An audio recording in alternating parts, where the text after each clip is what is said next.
Sportscast, September 3rd, 2020. If you haven't yet, please subscribe in all our channels, Periscope, iTunes, and YouTube. And if you're in iTunes, please leave a rating and review. It will help us out tremendously.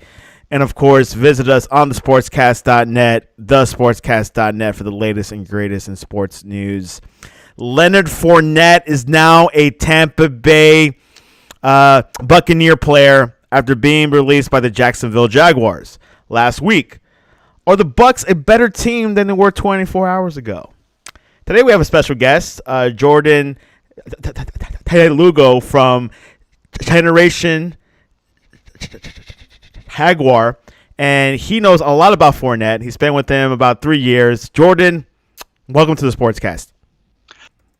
Thanks for having me on. Appreciate you reaching out. So Jordan Lugo, tell us a little bit about the website that you guys write for, Generation Jag.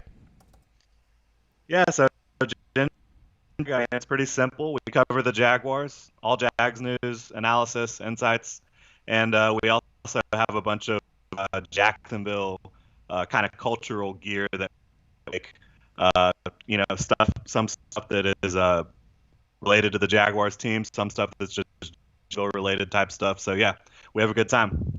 Yeah, it's interesting how I found you guys because when I search on Twitter Jaguars, you guys always come up in your website. I think you're the number one fan website in Jacksonville, right? Yeah, I mean, I'd say so. At least from an independent perspective, there's certainly some blogs that are, part of bigger national publications like SB Nation and stuff like that. But from an independent perspective, yeah, I'd say we're the biggest Jaguars website. How long have you guys been around? 2015 was when we started writing, and we've kind of just gradually grown from that point. And you guys you are a UF alum, aren't you? Gators. No, I am a Gator fan, but I graduated from UNF in Jacksonville. That's right. The Northern Florida University, of course, they call it. And you are a Gator fan. Are you a Kyle Trask fan? Yeah, I like him. I mean, I think he's a reliable college quarterback. I'm not sure about his NFL prospects. I'm also a fan of Emory Jones. I mean, he's been waiting in the wings for quite a while. So I think the Gators are in a good spot at quarterback heading into 2020. We'll see what happens. Of course, Florida will be having an all-SEC schedule, so we'll see how their chances go. Mullen's doing well in the recruiting trail, but we'll talk college football afterwards because Jordan knows a little bit about Gator football. Leonard Fournette, one of the top draft picks from 3 years ago, was a first-rounder, fourth pick that the Jaguars selected. 3 years later, he gets released. Jordan, tell us what happened, and we'll talk about his whole acquisition with Tampa a little bit later. But what was going on with Jacksonville? Was Leonard Fournette not a good fit there, or what were your thoughts? Pretty incredible, right? Fourth overall pick 3 years ago, helps the Jaguars get all the way to the AFC Championship. I mean, in his rookie year in the playoffs, scored 3 touchdowns against the Steelers at Heinz Field, helping the Jaguars get to the AFC Championship. And then I think you saw some immaturity from him earlier on in his career. He had some issues. I mean, he got in a fight during a game with the Bills. He punched one of their defensive linemen. I can't recall his name right now. But, yeah, he got suspended for that. He got suspended another time for missing a team photo shoot. Just a lot of little things that I think probably have added up in terms of how the coaches feel about him. And if you follow Mark Long from AP, he's repeatedly kind of said the coaches have wanted to be done with Fournette for a while. And he even thinks that players went to the front office, and that's what led to Fournette's release. Of course, Doug Marrone, the Jaguars head coach, he said it's strictly a football move, that they made the moves they're making right now are based on what they've seen in training camp this year. And do I believe that? I'm not sure. I mean, I don't think you can look at the Jaguars roster and say Fournette doesn't belong on it from a talent perspective. I do think that the guys that they have at running back now, when you look at Raquel Armstead, Chris Thompson, Devine Ozigbo, and even James Robinson, an undrafted rookie. They do all have better vision than Fournette and maybe a little bit better lateral agility. So I think they might fit Jay Gruden's scheme a little bit better than Fournette, whereas he's like a power downhill, one cut and go type runner. Yeah, and looking at the Jaguars running backs right now, as you mentioned, is Ozigbo, Chris Thompson, and Raquel Armstead. How is that group? Is it self sufficient that they could move forward with this season with this running back squad? Yeah, I think it is. Armstead has missed most of camp with he started out on the COVID list, then he's had a different illness unrelated to COVID and had a couple nicks and stuff going on with Armstead. So we really haven't seen him this year, but we did get to see a fair amount of him during his rookie year, and I scouted him coming out of Temple as well. So I think ideally if he was completely healthy and ready to go, that he would probably be the main guy getting carries.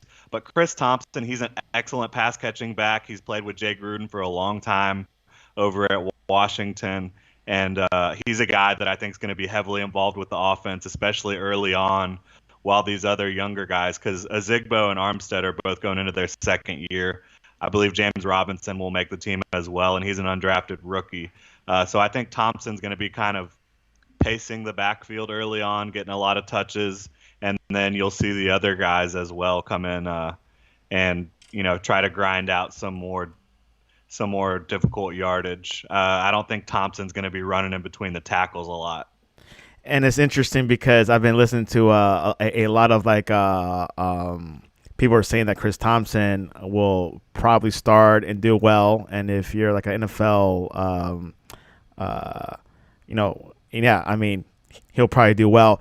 Let's talk about the quarterbacks. Gardner Minshew, is he the man in Jacksonville, or do you think he needs a season to prove it? Well, he's got to prove it. I mean, he's a quarterback coming off of an excellent rookie year. He won 6 games, lost 6 games as well. Obviously, going 500 as a rookie is impressive. He had a really impressive touchdown to interception ratio, 21-6. He really improved throughout the season. There was ups and downs, no question about it. He's still a really young guy, but I think Doug Marrone and the general manager Dave Caldwell and the offensive coordinator Jay Gruden, I think they really all feel very comfortable with Minshew heading into year 2. But he does have to prove it. There's no question about that. And if he doesn't prove it, the Jaguars only invested a 6th-round pick in him. It is very possible that if the Jaguars struggle this year, I'm not saying that they will, but if they do, they could very well be in the running for one of the top quarterbacks coming out next year if Minshew doesn't take a step that they need him to. Where do you see this Jaguar team going this year? How many wins and losses? What's your prediction right now? So I'm going to save my official prediction for my show later on this next week coming up. But I will say I think that a realistic window for the Jaguars in terms of wins and losses, I think 5 to 8 wins is what you're looking at. They have a very tough schedule down the stretch. They play at Minnesota. They play at Baltimore down the stretch. And they've got some tough home games against the Steelers, the Bears with a really tough defense. So it's not an easy schedule down the stretch. They do get Miami early on. They do get Cincinnati early on. So those are 2 games that they're going to need to take care of business if they want to be competing down the stretch. Yeah, obviously the Jaguars, would you say they're going into a rebuilding stage or a rebuilding season? It looks like it from the outside, but if you talk to Doug Marrone, I'm sure he would say absolutely not.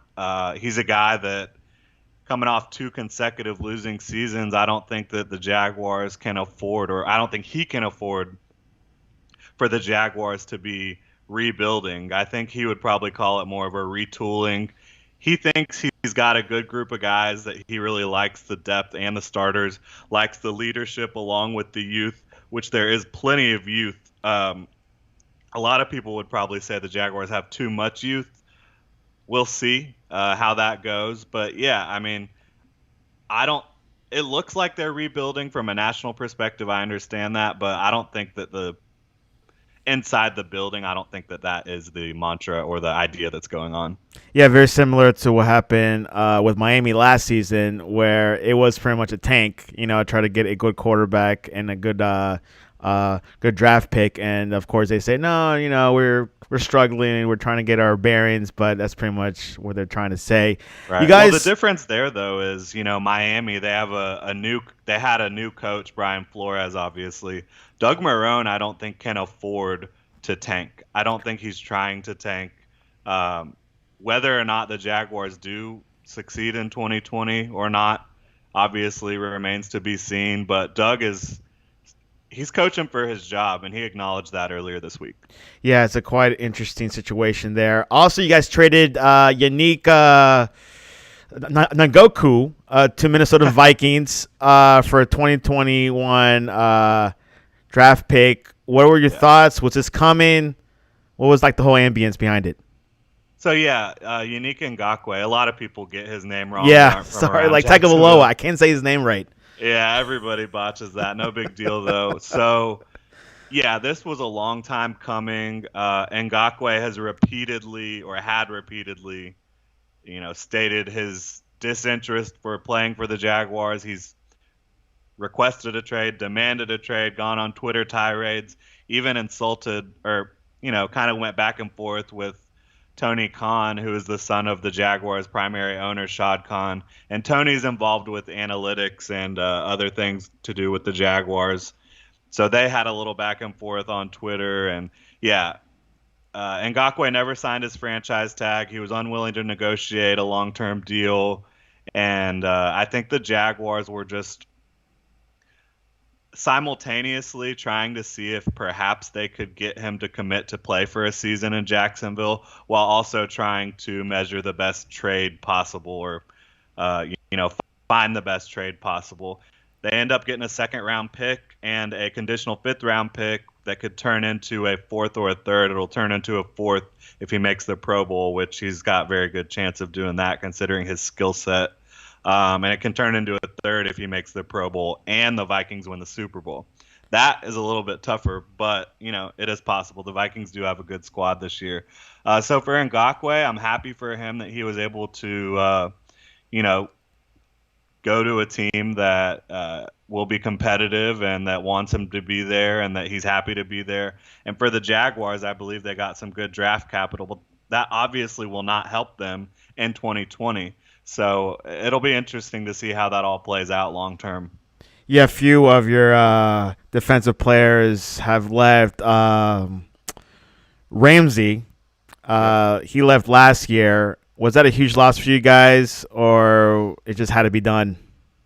I mean, that was a situation, actually, Ngakoue as well. Tom Coughlin was the executive vice president of the Jaguars. He was the one making all the decisions. Even though Dave Caldwell, the GM, was still in place, Tom Coughlin had the final say. So I don't know if you remember, but week 2, the Jaguars were playing at the Texans last year. Jalen Ramsey and Doug Marrone got into it on the sideline. And then afterwards, Tom Coughlin and Jalen Ramsey had a conversation after that game. And at that point, that was the breaking point for Jalen. He was ready to get out of Jacksonville. He faked a back injury after that. And the Jaguars ultimately had no choice but to end up getting rid of him, especially because the Rams offered so much in return. I mean, when you're talking about getting 2 first-round picks for a single player, that is a lot to get in return for Jalen Ramsey. And so, yeah, Coughlin kind of severed both of the relationships with Ramsey and Ngakoue. The Ngakoue situation, last offseason, the Jaguars and he were going into contract negotiations.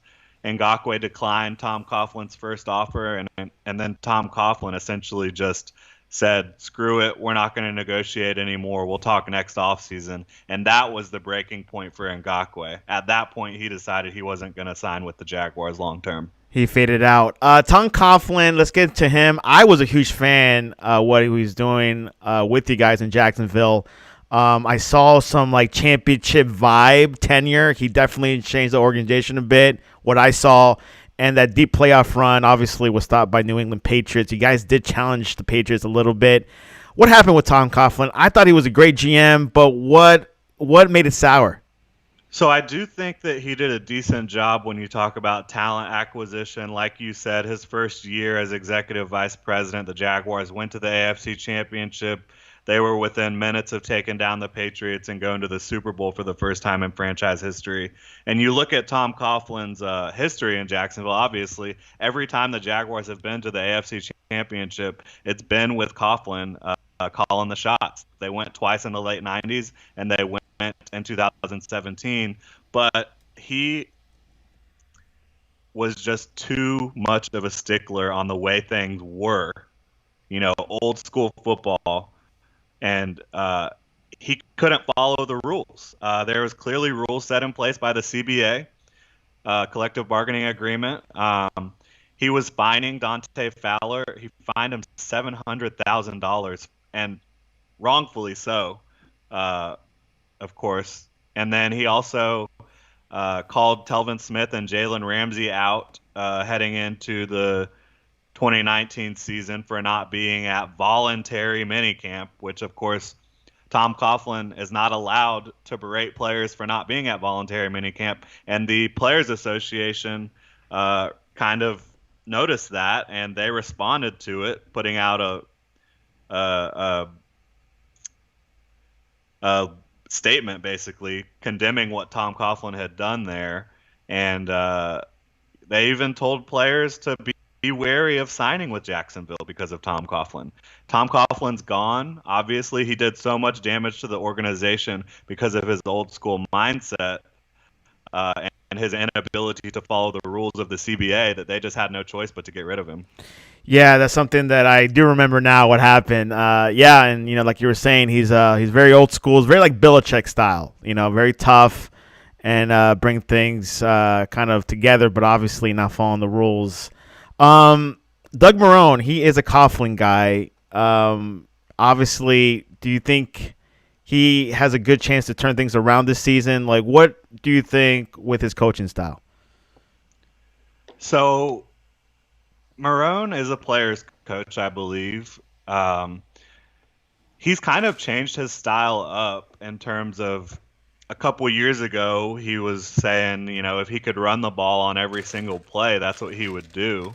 And then now you get Jay Gruden in, and he's the one that's really going to be calling all the shots on offense. He's a very bright offensive mind, and he's had a lot of success coaching offenses in the NFL when you look at what he did with Cincinnati and some of his years with Kirk Cousins in Washington.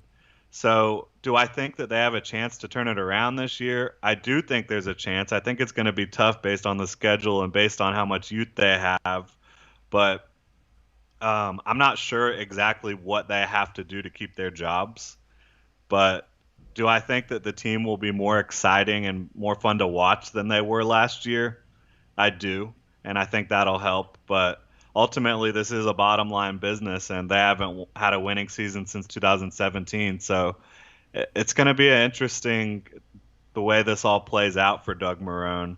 I do think he has a chance. I do. I hope so. I like his attitude and everything. I remember 3 years ago, this Jaguars team is the team of the future, I thought. And now things kind of are, crumble is not a good word to use. Maybe it is. I'm not sure. I think it is. Yeah, and things are just crumbling. But that's the NFL sometimes. Sometimes these teams are not for long. You only see a few teams like the Patriots or Seahawks where they kind of maintain their composure a little bit, and they add some pieces to it. Calais Campbell, another loss, you guys, and he's going to the Ravens. Was that a big loss for you guys? Absolutely. You see, I guess, kind of why the Jaguars made the move. They wanted to get as much draft capital. They wanted to get younger. They wanted to get Calais Campbell's salary off the books. But that's one move that I really kind of condemn from this offseason. I don't think trading Calais Campbell for a fifth-round pick is getting good value for a guy that's still playing at an all-pro level. He's an elite run defender on the edge. I believe he racked up close to 80 pressures last year. His sack numbers were down a little bit, but he was still getting pressure, still making a lot of big plays, helping the Jaguars stop the run, which obviously the team struggled with, even with him playing so well against the run. I think that the Ravens got a steal. I think that they have an excellent defense. They added Campbell, and they also added interior defensive lineman from Denver, Derek Wolfe, I believe. So I think the Ravens are going to have a hell of a defense, and I do think it was a mistake letting Calais Campbell go because, yeah, he is up there in age, but he's still playing at an extremely high level. Blake Bortles. I was always confused with him. I'm not sure where he was. He turned out not to be a good quarterback. Was he good at that moment, that 1 year when you guys went deep in the playoffs? He was inconsistent that year, certainly. There were some games where you were just like, gosh, this guy. But then you get into December, and he was absolutely the hottest quarterback in football in the final month of the season. It's weird. He smoked the Seahawks, ran him out of Jacksonville. He was thrown all over the yard that day, and he did that the whole month of December. Then you get into January, the Jaguars host the Bills at home in the playoffs. The Jaguars win that game. Bortles throws the game-winning touchdown pass, but he looked awful outside of that. I mean, I think the Jaguars scored 10 points or something like that in that game, but they were able to get the win. Then he goes up to Pittsburgh, takes care of business there, played pretty well in the AFC Championship game against the Patriots. But the bottom really fell out on Bortles. The NFL caught up to him. I don't think he was a guy that really mastered NFL offenses from a mental standpoint. And he admitted it himself. He's not a natural thrower of the football. It was difficult for him to manufacture success when it came to throwing the ball. Yeah, he did well with with those short passes a little bit, but of course he passed the ball to Fournette a lot, so make him look so good. Fournette going to Tampa Bay Buccaneers. Do you think the Buccaneers are a better team than they were 24 hours ago? Sure. I think Fournette's a good running back if you know how you're going to use him, if you know how you want to use him. And because the Buccaneers have Ronald Jones, they have their rookie that they selected, Keyshawn Vaughn. I think the Bucs have a very good backfield situation, and I'm not sure if Fournette will step in as the starter or if he will spell Ronald Jones or maybe just be a situational back, maybe goal line, third down type stuff, short yardage. But yeah, I mean, I don't think there's any way you can look at that move for that type of team and say they didn't get better. Yeah, and of course, I believe Tom Brady needs someone else to kind of implement or supplement their running game. I mean, they're great in defense and they're great in the passing, but of course, their running game was definitely questionable. Do you think the Saints or the Bucs will finish first in the NFC South? Man, that is so interesting. I mean, they play week 1, I believe, in New Orleans. Correct. That is going to be a heck of a week 1 matchup. Who do I think wins? It's so weird because Brady he kind of struggled last year. He wasn't normal Brady. The Patriots defense really is what guided them to the playoffs more than anything last year. But he goes to Tampa. He's got all sorts of weapons around him.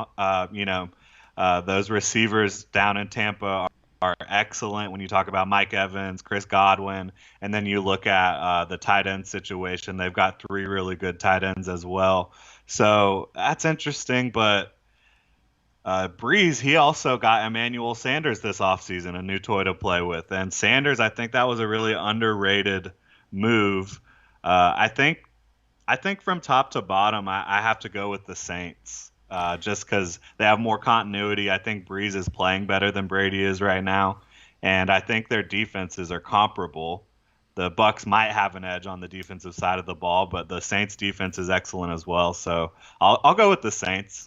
I'll go with the Saints too. Of course, they've been playing together for a while, and Tom Brady is just getting adjusted to a new system in Tampa. So we'll see how things go. First 3 games of the Jaguars is the Colts, Uh, Tennessee and Miami. How will Jacksonville come out after those 3 games? So division games, they're always interesting to predict, and the Jaguars have played the Colts very tough. Among their divisional opponents, under Doug Marrone, the Colts are the team that the Jaguars have succeeded most against.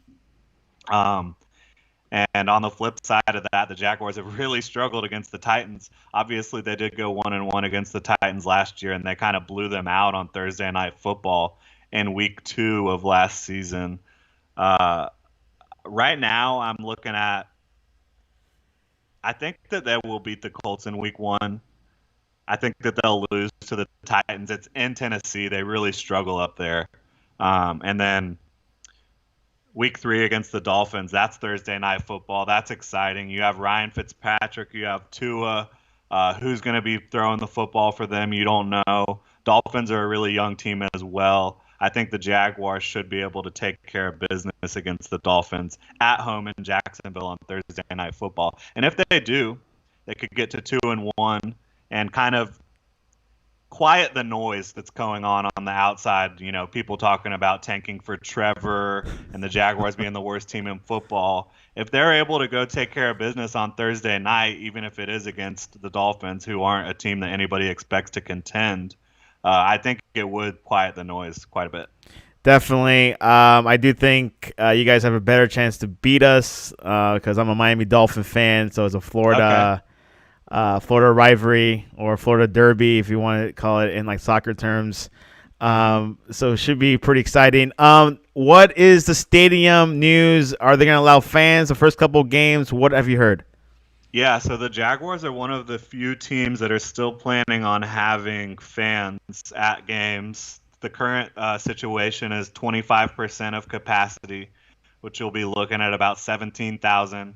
And of course, today's Thursday, the 3rd, and the first game is the 13th for the Jaguars. So if they're going to go ahead and make a move to not have fans in the stadium, it's really getting down to crunch time. So it looks like it's going to happen. It looks like they're going to have fans. Of course, spaced out. I know in Miami they're going to have like entrances and exits, so you're only allowed to leave at a certain part of the stadium or come in at a certain part of the stadium. And I bet it's the same in Jacksonville. Yeah, they have done extensive work to create protocols that they believe will, obviously follow the CDC guidelines, but also create a safe environment for their fans. We'll see if it goes as planned, if it works out for them or not. But ticket sales is a good portion of local revenue, and if you're able to get 25%, that's better than getting 0%. So it'll be interesting to see how it all plays out on the ticket sales front and having fans in the stadium. There you have it. Jordan with the Jacksonville Jaguars news. Very informed, very optimistic, but we'll see where this Jaguars team goes. Are you ready for prediction? I'm too optimistic, honestly. I don't think they're going to have a winning season or anything like that. That's what it sounds like. I think I don't couple think wins. I don't think they're picking with the first overall pick. I don't think they're going to have a winning season. But I also don't think they're going to be one of the worst teams in football. Yeah, they're going to be – we'll see what Gunther does. I mean, I like Gunther Minshew. I don't know about you, but I think he brings that personality. Oh, sorry, not Gunther. Oh, God. Yeah, Gardner Minshew, my bad. Yeah, I always get confused with his name. Cool mustache, if he still has it, right? Yeah, he's still got it going on. He's I don't think he's ever going to lose the facial hair completely. It's part of his look. So in your division, your conference, what order would you put? Titans first? For the AFC South? Yeah. No. I'd probably I think the Colts will give other teams the most difficulty. The Jaguars have matched up well with them for whatever reason under Doug Marrone. But I think the Colts are the best team when you look at Phillip Rivers, T.Y. Hilton. They got a lot of offensive weapons. They upgraded their running back room with Jonathan Taylor. And I really think Frank Reich is an excellent head coach. And then you've got Houston and Tennessee. Houston has the best quarterback in the division by far with Deshaun Watson. They added some new toys for Watson to play with. Obviously, they lost DeAndre Hopkins. That's a big and loss, man. they've had some interesting moves. Bill O'Brien running the show over there. It's kind of some head-scratching trades and decisions, but I still like their chances because they have Deshaun Watson. They have Brandon Cooks. Will Fuller is a big play waiting to happen. He's also an injury waiting to happen at wide receiver. So I would put Houston second and Tennessee third and Jacksonville fourth. The South of the AFC, and Jordan has predicted it. Predictions for the NBA tonight: Toronto versus Boston Celtics. Who do you have? Oh gosh, NBA. If you watch it, not many people are watching it lately. I do watch the NBA. I'm a Magic fan, so obviously I've seen the Raptors last year in the playoffs, and then seen the Bucs this year. So we've got Toronto and Boston tonight. Yep, neutral site in Orlando. Yep. What's the series at right now? It is. Wow, I didn't check that out. It might be. I'm not sure. No, yeah. It's I think it could be Boston up 3-0. Let me double check here. This is Boston Celtics. Google kind of has this popped up on me. They're leading 2-0. 2-0. 2-0 is more England. 2-0 for the Celtics? Yeah, Celtics are up. I mean, I don't think that the Raptors will get swept. We'll go with the Raptors tonight. Okay, and Denver versus the Clippers. And this is the first game of that series, right? I think you're right. Yep. Yeah, because Denver just took care of business against the Jazz. Had that huge comeback in that series. So I'll take the Clippers. I think they're a better overall team. I think Kawhi is just so sturdy. Clippers take on Denver. And Jordan, if people go to Jacksonville, which barbecue spot do you recommend? Or actually, hold on. Which sports bar do you recommend for a person to experience Jaguar fandom? Sports bar in Jacksonville. Yeah, that's a good question. There's a lot of good ones, no question about it. I would say the coolest place to watch sports in terms of sports bar setting is actually Strings Sports Brewery. So they're a sports bar and a brewery, and they have some awesome beers. They also have good barbecue there, so that kind of goes into that as well. Perfect. Yeah, that's a really cool spot. And which professional sports team will come next to Jacksonville?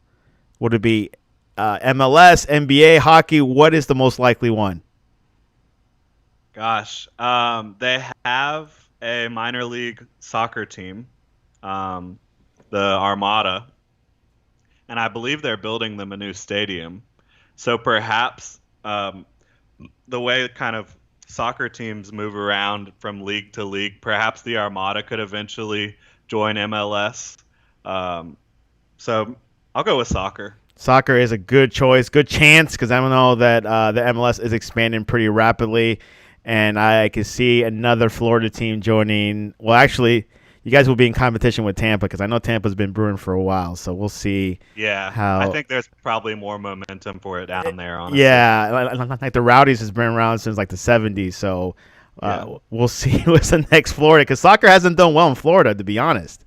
It's weird, but... Yeah, Orlando team, they've done well, though, haven't they? Lately they have done well. The Miami team is actually looking good for the fandom, but we haven't had a first home game yet due to the pandemic, so we'll see how things look in the stadium in Fort Lauderdale. It's not in Miami yet. People are like, what is in Fort Lauderdale? Yeah, it's in Fort Lauderdale for now, but it'll be in Miami in a couple of years. Jordan, what is the best way to reach you? And no more information about Generation Jaguars. Yeah, so genjag.com is the website. Like I said, Jaguars news and analysis every day. We're pushing out new content. And we also do our merchandise that's just Jacksonville and Jaguar related. And so genjag.com for that. You can follow me at Jordan DeLugo on Twitter. Follow Generation Jaguar at Generation Jag, and on Instagram at Generation Jaguar. And, of course, you can reach us at the Sportscast1 on Twitter or at thesportscast.net. Tomorrow we'll have a complete NFL preview with Jeff Farrer and talk about what's going to happen and see what's going to happen with a few players like Alvin Kamara. We don't know what's going to happen. He's probably going to sign a new contract, and we'll see what. Yeah, looks like it. We'll see what happens. And Jordan, when will Jacksonville host another Super Bowl? Man, the first time they hosted the Super Bowl was really kind of a train wreck. A lot of the national media really kind of talked a lot of smack about Jacksonville when they were here, and reasonably so. I don't think the city was quite prepared for what they needed to do. I don't think that they would get another Super Bowl until they build a new stadium. And get like 10 other hotels. Yeah, they've got to upgrade the hotel situation. Absolutely, you're right about that. They need to do a lot of development before they get another Super Bowl. So, I mean, I couldn't see it happening in the next 10 years. Maybe in the 10 to 15-year range if a new stadium is built, if they get more hotels downtown. And, of course, they are working on doing that, but it's a slow process. It is. But, hey, Jacksonville is one of the underrated cities in Florida. I love Jacksonville. Great place. It's hey, people go to Orlando or Tampa. People forget about Jacksonville. It's a city up north. Man, it's a fun place. You've got rivers. You've got all sorts of trails. You've got the beach. How about gators? You guys have gators up there? Oh, yeah. It's all over Florida. Yeah. That's it. Well, Jordan DeLugo, I appreciate you coming on to the Sportscast. Yeah, I appreciate you having me. Had a lot of fun talking Jaguars and the rest of the NFL and even some NBA and soccer. Good times. Go Jags. That's right. Go Jags.